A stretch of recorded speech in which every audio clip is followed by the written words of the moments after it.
Gold షాపులు ఉన్నాయి, రోడ్లు కూడా 3 ఉన్నాయి. ఆస్తులు మాత్రం మయ్యకి వెనకుంది ముందుంది. ఏంటది ఆస్తి సంపాదించాడు. మనకి ఇబ్బంది లేదు.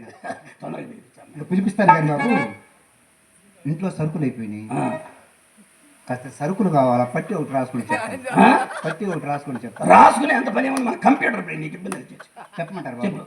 ఒక 100 రూపాయలు అల్లం, ఒక 100 రూపాయలు అల్లం, 100 రూపాయలు అల్లం, 100 రూపాయలు బెల్లం, 100 రూపాయలు బెల్లం, 100 రూపాయలు చింతపండు, 100 రూపాయలు అల్లం, 100 రూపాయలు బెల్లం, 100 రూపాయలు చింతపండు. డెడ్ చీప్ ముందు అడుక్కోవడం కూడా తెలియదు.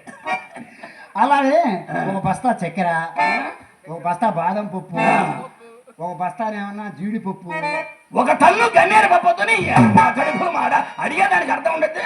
సాము మీరెందుకు పోతారు ముందల్లారా? తొందరగా పిలిపించి అమ్మాయిని. అడిగాని బాబు చెమట తుడుచుకోండి. అది కాదు కదా భలే వెంకటేశ్వర గారి చేతులు ఫ్యాన్లు బిగించాడు. కమిటీ వాళ్ళ చేతి ఇందాక కుర్రాడు అంబేద్కర్ యూత్ వాళ్ళకి చెబితే 2 ఏసీలు పెట్టించారు. నీకు అసలు అడుక్కోవడం తెలియలే.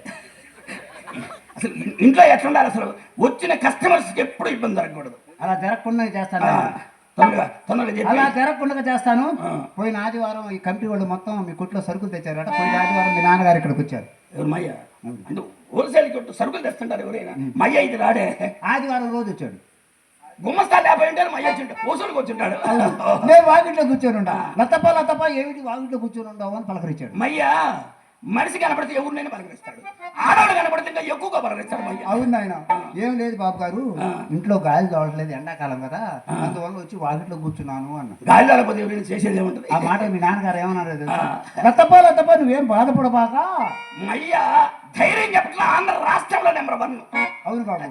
లతప్ప నువ్వేం బాధపడబాక, అబ్బాయి చేత 2 ఫ్యాన్లు పంపిస్తాను, బిగించుకో.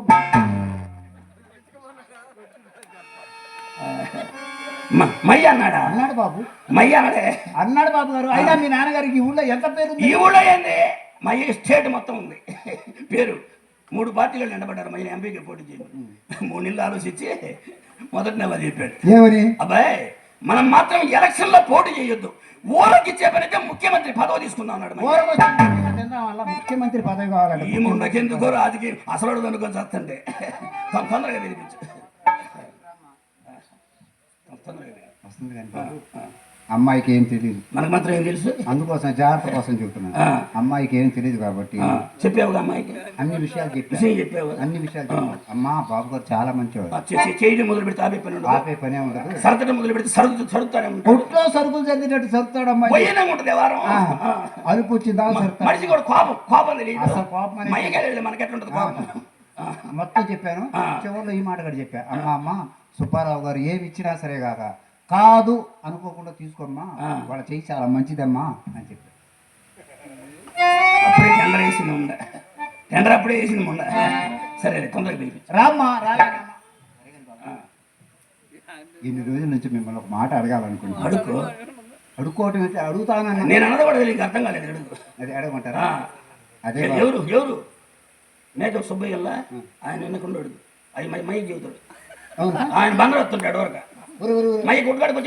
అంటే చిన్నగానే చెప్పాలి బాబు. ఆయన వెనకుండా చిన్నగా చెప్పాలి. అదే బాబు ఎన్ని రోజుల నుంచో మీ చేత ఒక్కసారి పెట్టించుకుందాం.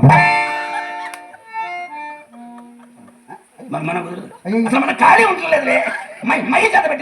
అయ్యో మీరు అపార్థంగా ఆలోచించారు బాబు. మీ చేత 14 కేజీలు వడ్రానం పిడుచుకుందాం అనుకుంటున్నాం. ఎన్ని కేజీలు? 14 కేజీలు. అడుగు పెట్టి అరగంట కలజిల్లే మా కడుపులు మాట 14 కేజీలు వడ్రానం. పిలిపించమ్మాయిని కడుపు మాట. మనిషిని అర్థం చేసుకోరు. మనిషిని ఇచ్చేస్తారని అవసరంగా.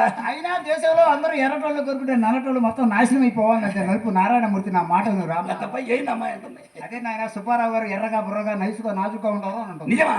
మేము విన్నాము కౌరప్ప చెప్పేది నల్లగా విన్నారు. ఆ మాట కూడా అంది నాయన. సుబ్బారావు గారు నల్లగా ఉండారు, నైసుగా నాజుగా ఉంటారు అని అంటుంది. నైసుగా నాశ అనుకున్నావా? కోస్తా వ్యాపారస్తులు ఎక్కడైనా ఎర్రగా ఉంటాడు వ్యాపారం వీటి కదా. సరే కానీ బాబు తమ నల్లగా ఉంటారు కారణాలు నాకు చెప్పండి. చిన్నప్పుడు పెట్టే నలుపు ఇంకు సిరా కలము నలుపు గజము బద్ద నలుపు అన్ని నలుపులేనే. ఈ నలుపుకే ఇట్టన్నారే. యదుమాధవుడు నలుపు, వెంకటేశ్వరుడు నలుపు, యముడు నలుపు, యముడున్న బాతు నలుపు, వాటి నలుపేనా ఒళ్ళంత ఎగబాటి. అసలు ఎరుపే నేను అమ్మ తోడు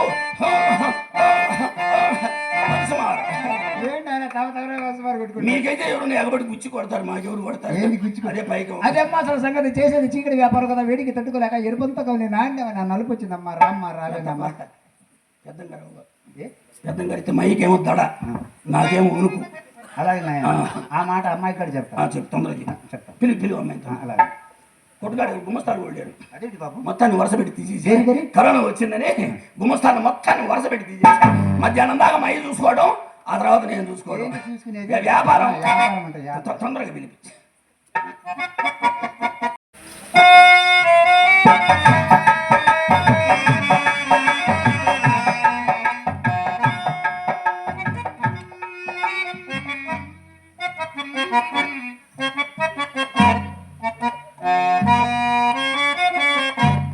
అందుకే ఆలోచించాల్సిన పని ఉంది.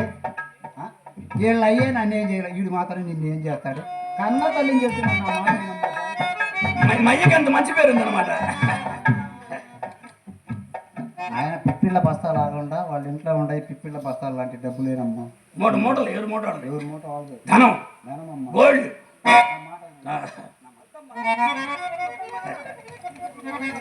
అబ్బా నలుపులు తెలుపు సంగతి తీసేవే. వాంతి వచ్చినా భ్రాంతిలాగా నటివే. వాడి దగ్గర ఉన్న మూట కోసం బాగుపడిపోతావు. నా మాట వినమ్మా. వేసే ముండకి గిలగిల దనుకోవాలి, 6 నెలలు దనుకోవాలి. అమ్మా ఈ మాట కంటే వాళ్ళు అయ్యేది ఇంకా పెద్ద మూట అంటమ్మా. బాగుపడిపోతావు రావే. ఎవరు మూటాలదేగా.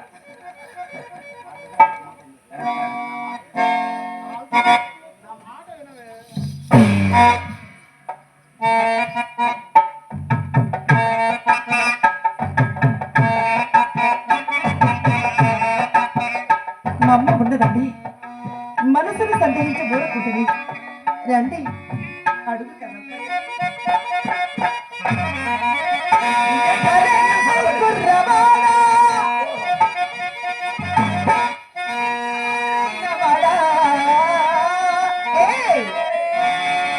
ఏంటి అలా చూస్తున్నావు? అలా అన్నావు? అది కాదండి, ఎందుకు దూరంగా ఉంటున్నారేంటి? అడిగాడండి, దూరంగా ఉన్న షాక్ అయితేని. ఏం షాక్ అవుతుంది? కరెంట్ తగిలినట్టున్నది. నీ వాళ్ళు చెప్పులలోనా లేచిపోదమ్మా, లేచిపోదమ్మా. ఇవాళ ఏమన్నా? ఈరోజు గురువారం అండి. గురువారం కుదరదు. ఏమి కొట్టు మందే. అయితే అయితే వ్యాపారం చూసుకోవాలిగా. ఇవాళ కుదరదులేండి. వద్దా? రేపు సోమవారం కానీ మంగళవారం కానీ చూద్దాం. నీ వాళ్ళ చెప్పులలోనా, నీ వాళ్ళ చెప్పులలోనా నేతో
ఈ రేగి లేవు నేను గెలవాలి.